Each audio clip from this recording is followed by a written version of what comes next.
to the way annulments were done. I think this was in 1970s or 80s when you first started being employed. Tell us about annulments then and now. Yes, well, I studied canon law in Rome. I was ordained in 1984, and then in 1993, Cardinal O'Connor sent me to Rome to study canon law. So I was a priest already 9 years, and I did 4 years, obtained a doctorate. And when I came back, I was assigned to the marriage tribunal, the Archdiocesan Tribunal. But the ideas of the judicial vicar were that basically anybody who applied for an annulment and cooperated with the process would be given an annulment, or a declaration of nullity, more properly called. So I got there and I said, well, how many cases did you judge last year? And it was somewhere in the realm of maybe 800 cases. This was back in 1998.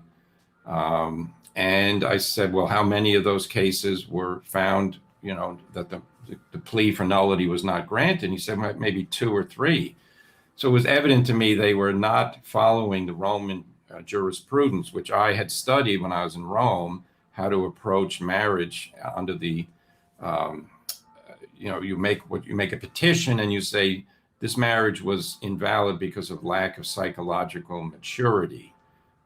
And so it's basically an assertion that you weren't really up to getting married because you really didn't understand based on your psychological preparation or state of being at the time.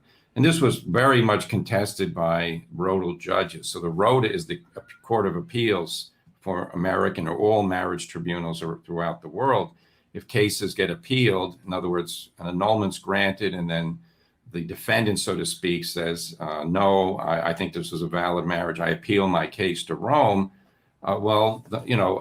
Not in many cases end up there, but the ones that did from America, I found, a great majority of those were the validity of the marriage was upheld because they didn't accept this very easy jurisprudence saying that, if the marriage didn't work out, well, that's an automatic sign that there was a psychological impediment to getting married. So needless to say, the judicial vicar wasn't happy when I told him I didn't agree with him, and I was soon out of the tribunal. Then I went back to parish work, which was a real joy and pleasure. It's much more rewarding, although tribunal work is necessary and good.